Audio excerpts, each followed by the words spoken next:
Wara nofsinhar it-tajjeb. Illum għandna magħna hawnhekk il-Silvio Aliffi li huwa avukat sqalli minn Twilet Palermo li kiteb dan il-ktieb il ruolo ġeopolitico di Malta nel contesto euromediterraneo.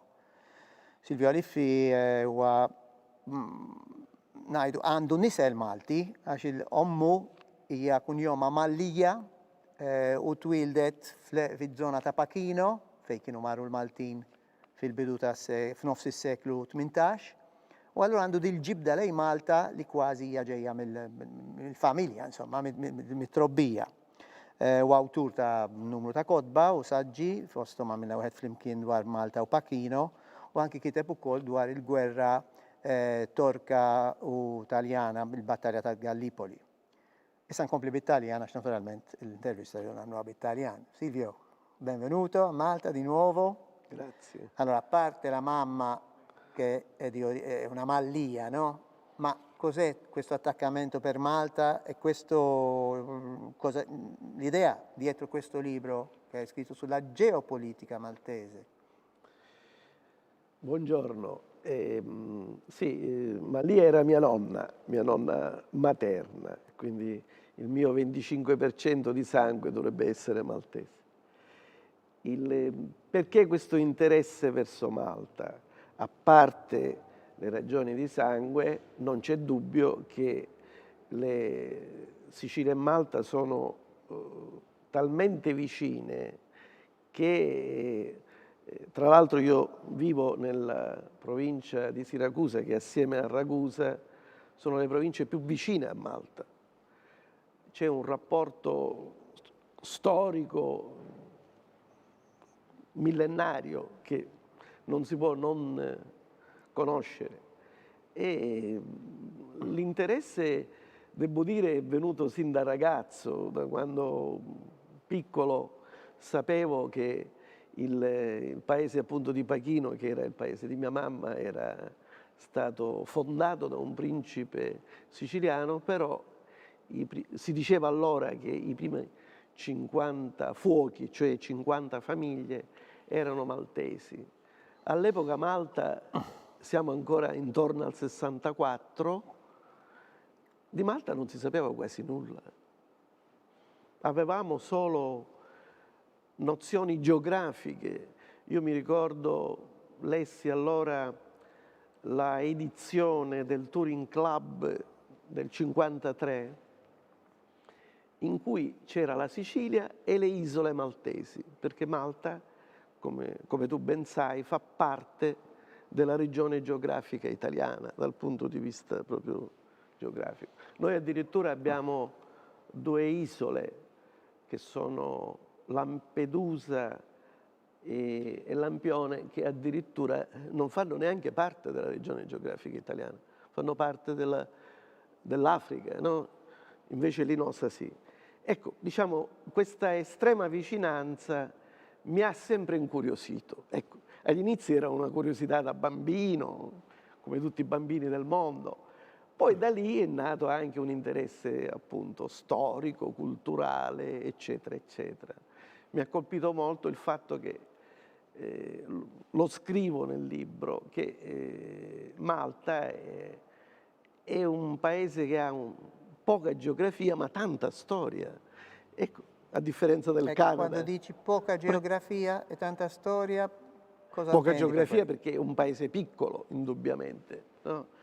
Come estensione dici? Come estensione, come dimensione, è un paese abbastanza piccolo, così come un po' lo è il Vaticano, che è il paese più piccolo al mondo, però diciamo ha un ruolo che certamente non è da potenza minore, ecco. Tutto ciò mi ha sempre incuriosito e da lì poi è nato un certo interesse. Poi nel 2009 a Siracusa abbiamo creato l'associazione, il Club Sicilia-Malta, di cui ancora io sono presidente, e quindi l'interesse si è allargato. Ecco. Bene. Issa nikkollegaw irwieħna ma sqallija, ma l-editur, ma Carlo Morrone. Carlo Morrone wkoll jiġi spiss Malta u anki l-editur tal-kodba tiegħi. Infatti għadu kemm ħareġ il-ktieb tiegħi propju din il-ġimgħa dwar the Maltese in the Tunisian coastal towns. Imma dik hija ħaġa oħra u il-Karlo nsellimnu. Ciao Carlo, come va? Mi Ciao, senti? buongiorno a tutti, Ciao. benissimo. Allora, cos'è che ti ha fatto pubblicare questo libro di Silvio? A parte la conoscenza di Silvio, che penso che vi conosciate da tanti anni, ma cos'è che trovi di stimolante in questo libro? Sì, certo, Silvio lo conosco da tantissimi anni e lui parla di questo libro, del ruolo geopolitico di Malta, già da parecchi anni, da parecchio tempo. Già l'anno scorso avremmo dovuto presentarlo al Malta Book Festival 2019 dell'anno scorso. Poi l'abbiamo rinviato. Cosa mi ha spinto a pubblicare questo? Mi ha spinto innanzitutto il grande amore che Silvio ha per Malta. Il grande amore per Malta che lui l'ha già descritto perché ce l'ha nel sangue in parte, e in altra parte, posso dirlo, ha una compagna che è maltese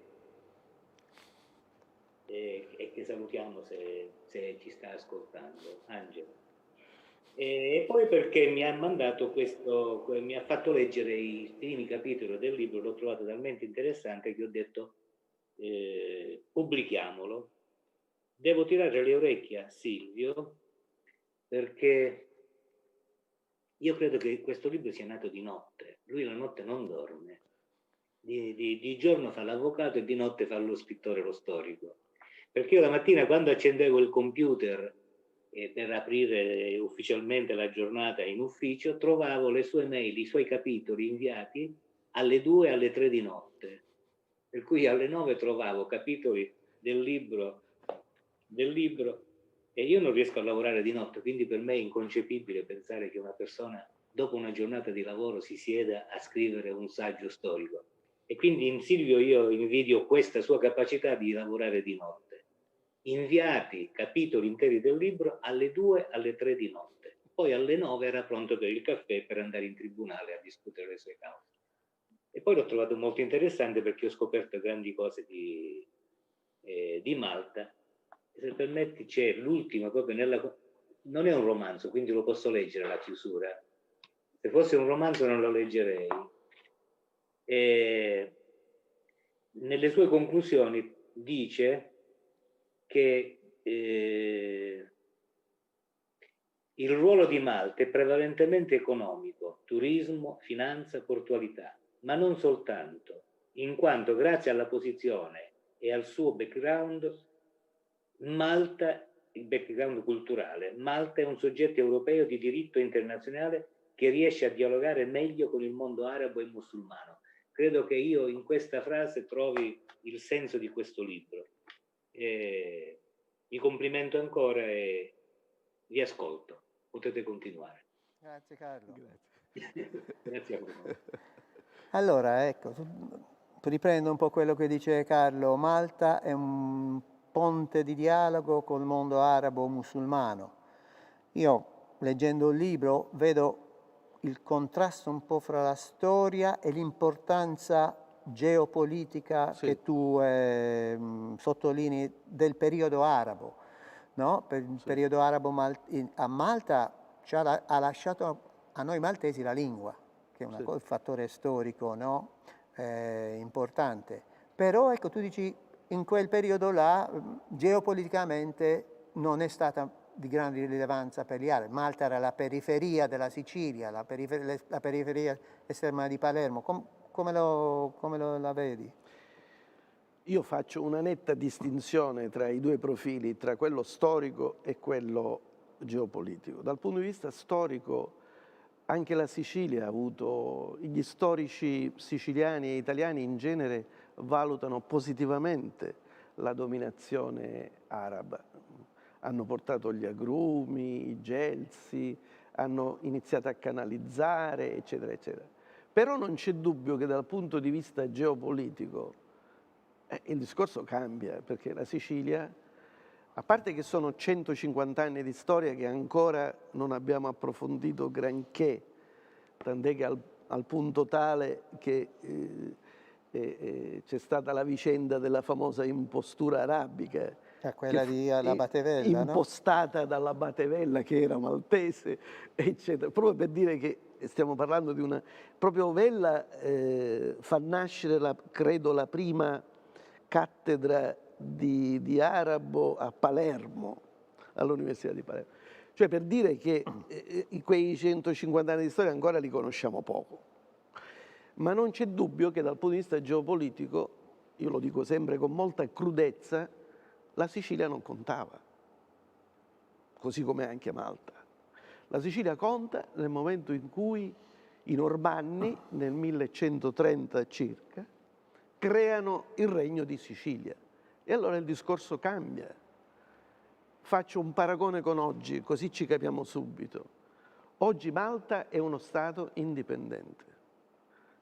Ti vorrei fare una domanda brutale. Oggi conta di più Malta o la Sicilia?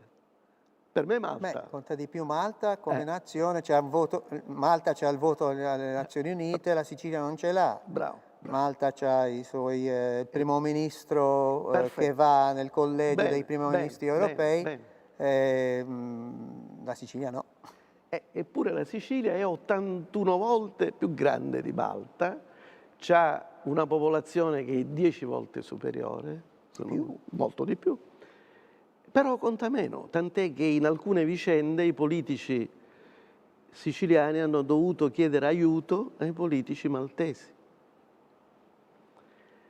Io nel libro parlo anche della Lombardia di Milano per chiarire questo punto. Non è che tutte le regioni d'Italia contano allo stesso modo. Milano, il discorso cambia. Milano è la capitale economica del paese, guida una regione molto ricca, rispetto alla Sicilia conta molto di più e, permettimi, credo anche nei confronti di Malta. Pur essendo Milano non è una capitale, ma indubbiamente rappresenta una realtà economica talmente forte che sul piano internazionale conta e conta tanto, al punto tale che anni or sono, se tu ti ricordi la vicenda, si doveva creare la Banca del Mediterraneo e agli inizi si disse che la Banca del Mediterraneo doveva avere la sede addirittura a Milano. Poi i politici siciliani protestarono, doveva nascere a Palermo, che io sappia questa banca a tutt'oggi non è nata. Vabbè, a parte questa vicenda, ecco, ritornando al discorso degli arabi, a mio avviso Malta riesce ad avere un ruolo geopolitico importante con i cavalieri. Con i cavalieri tutto cambia, Malta ha un suo ruolo, sebbene sul piano del diritto internazionale è un ibrido perché era un feudo, ma era un feudo armato. I cavalieri erano armati, contavano, avevano l'appoggio del Papa, insomma, hanno svolto un ruolo importante. Oggi, secondo me, a mio avviso, Malta può riprendere ad avere un grosso ruolo, perché gode di una posizione così centrale nel Mediterraneo che può essere, soprattutto per l'Europa, una pedina importantissima nel dialogo con il mondo africano, il mondo arabo e così via. Io mi ricordo un particolare che può sembrare sciocco. Mi ricordo, non so se vale tutt'oggi questo, i maltesi in Libia non pagano, mi pare, il visto, o se lo pagano in maniera No, lo so. Non sono accordi bilaterali che cambiano. Ma noi non li abbiamo, noi paghiamo il visto noi italiani. Sì. Cioè per dire che a volte dalle cose banali si capiscono le cose più importanti. Ma tu pensi che oggi come oggi, con il mondo che è cambiato, la tecnologia che ha fatto tali progressi, eccetera, l'importanza geografica di Malta al centro del Mediterraneo, come lo era ai tempi dell'assedio o no? Sulimano, come lo era ai tempi di Rommel nella seconda guerra mondiale. Oggi che non c'è, basta un missile, un aereo ti passa sopra, non c'è bisogno di questo punto d'appoggio territoriale. Rimane lo stesso l'importanza in questo contesto attuale? Secondo me sì, Intanto c'è da dire che il Mediterraneo, a mio avviso, dopo l'11 settembre, purtroppo ha ripreso una sua centralità nello scacchiere mondiale, una importanza notevole, cioè dire nel Mediterraneo ci sono situazioni locali che sono molto confliggenti, sono numerosi i tavoli dove diciamo, le situazioni sono ancora estremamente critiche. Noi dovremmo avere una Malta, secondo me, che sia più credibile a livello europeo, perché negli ultimi anni ha perso un pochino di credibilità, tant'è che qui è arrivata, credo, la Commissione, non mi ricordo se la Commissione o il Parlamento che ha inviato. Ecco. Ambedue. Malta ha tutte le energie morali per rappresentare con la sua eticità un punto di riferimento importante. Io mi chiedo per quale motivo. Esempio, gli incontri di pace si devono svolgere a Ginevra, no? La Svizzera è tipicamente il paese più neutrale al mondo per 1000 motivi, io lo scrivo nel libro. Ecco, Malta secondo me può svolgere un ruolo importante da questo punto di vista, pur non dichiarandosi necessariamente neutrale, così come faceva Mintoff col suo neutralismo, perché oggi è molto difficile essere neutrali. Anche se nella Costituzione maltese rimane questa clausola anomala, perché è antistorica oggi, dell'equidistanza tra le due grandi superpotenze. Quando una non ce n'è più, l'Unione Sovietica, e vediamo se ci sarà anche l'altra con quello che sta facendo Trump oggi qua, se non fa un colpo di Stato qua va a finire pure che si sfascia gli Stati Uniti d'America, però quello non lo vediamo. credo. Senti, volevo ricollegare un'altra cosa nel passato. Tu hai menzionato la questione degli esuli che sono venuti a Malta, specialmente nell'Ottocento, no? Che ci hanno dalla Sicilia principalmente, no? Durante il Risorgimento, che ci hanno dato questa forte coscienza nazionale, no? Che poi è stato l'inizio del romanticismo, dell'ansia per la libertà dei maltesi. Abbiamo ottenuto la Costituzione per il self-government, l'autogoverno, nel 1921, grazie anche all'influsso degli ideali degli italiani esiliati qua. Però ecco, Malta nel Medioevo era proprio un posto d'esilio per i siciliani. Il re mandava il 25% degli esiliati siciliani venivano mandati a Malta. E allora voi chiedete anche se sta frase che c'è in Sicilia, vattina a Malta, no? Morru Malta, c'è pastasa, insomma, vattina a Malta. C'entra con sto fatto che c'era questa abitudine di esiliare i criminali, chi si è comportato male a Malta? Con esattezza non lo so. Indubbiamente Malta è un rifugio, io lo scrivo, è un rifugio a volte anche negativo, attenzione, perché a volte la gente scappa per trovare un asilo che poi non può avere, eccetera, eccetera. È un rifugio un po' per tutti. Io noto letterati, uomini di cultura che vengono qui, proprio perché Malta, essendo un'isola con un clima molto mite,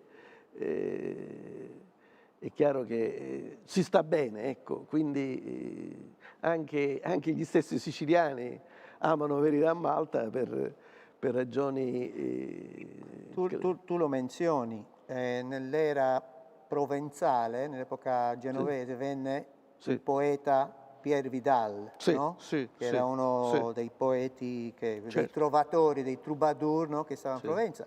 Ma venne anche un altro importante poeta della scuola siciliana, qua, Jacopo Mostacci, che della corte di Federico II, che non venne qua per motivi culturali, venne qua perché Federico lo mandò per portare indietro i falconi maltesi per la caccia, no? In Sicilia. Ma suppongo che, stando qua, avrà parlato a dei colti dell'epoca, avranno pure poetato in una maniera. Interessante pure gli arabi, la corte di Ruggero, no? Ruggero II, nella Sì. corte di Ruggero II, Normanni. conosciamo i primi poeti maltesi dell'era moderna. 1150 abbiamo 3 poeti maltesi che poetavano, verseggiavano in arabo nella corte palermitana, dove ancora... Quindi ecco, se anche culturalmente questo scambio Sì, Malta, Sicilia, paesi arabi del Maghreb, eccetera, c'è stata, anche se oggi anche a livello di archeologia fino adesso non abbiamo trovato ben poco, benché sembra che si stiano riscoprendo delle cose nuove, specialmente nelle ultime escavazioni a Mdina. sì. Non so, il futuro come lo vedi? Hai visto Malta, tu hai fatto la storia Ma in Malta- questo mondo di ISIS, di terrorismo, di Covid-19, di tecnologia, dove noi dobbiamo collegarci per internet con la Sicilia, dove non possiamo avere la gente qua a leggere i libri, a toccare i libri con le mani, eccetera. Malta che ruolo può avere per concludere in questa discussione? E intanto salutiamo Carlo anche a Siracusa. Arrivederci, grazie. Ciao, mi Carlo. complimento con tutti e due per Malta la bella secondo me presentazione. ha fatto benissimo a entrare nell'ombrello europeo e se mi consente anche un pochino italiano, perché non dobbiamo dimenticare che c'è un accordo che è un accordo che sostanzialmente Italia e anche Europa, l'Italia- non si contraddicono le cose. No, no, no, assolutamente, anzi, l'Italia ha l'obbligo giuridico di proteggere Malta e secondo me è un fatto questo importante, avere la protezione di un paese più grande qual è l'Italia. Da parte dell'Italia mi pare anche doveroso nei confronti di Malta. Dall'altro lato però Malta appunto è una pedina importante per il dialogo col mondo arabo, col mondo africano, col mondo musulmano, col mondo mediterraneo in genere. È una pedina che secondo me potrebbe portare grossi frutti. Certamente non può essere la Finlandia la pedina per poter dialogare con questi mondi. Malta mi pare il paese più indicato. Bene, allora, prima Potrei del aggiungere una nota? Scusa Arnold, ho dici, un minuto, solo un minuto. dici. Volevo sottolineare il fatto che voi in questo momento vi trovate nella Sacra Infermeria, nella Sala Grande se non erro, credo di Sì. capire. Sì? Sacra Infermeria che durante la Prima Guerra Mondiale, Gallipoli, Crimea, eccetera, è stata l'infermeria dei soldati feriti. A pagina 54 del libro di Silvio ha voluto pubblicare una bellissima, terribile fotografia, più che bella, dei Lancashire Fusiliers che si recano a Gallipoli. Volevo dire che a Gallipoli hanno combattuto tantissimi maltesi, soldati maltesi, emigrati, in realtà erano lavoratori emigrati in Australia. E poi sono stati mandati a Gallipoli, probabilmente molti per soldi lo hanno fatto, per avere quel soldo, perché c'era un po' di crisi, e molti soldati maltesi emigrati in Australia sono andati a Gallipoli e ci hanno lasciato la pelle, in Beh, onore a questi soldati maltesi. Sì, tanti prima di loro in questa Sacra Infermeria che era l'ospedale dei Cavalieri di Malta, quindi chissà quanta gente è stata curata qua o ci ha lasciato pure le penne. Benissimo, grazie Silvio di tutto. Nitamali al Camp Italian Grazie a te. in Top Stai tu Tifmua u inselmilkom u nerġgħu narawkom f'xi taħdita oħra ma' awturi oħrajn. Grazzi.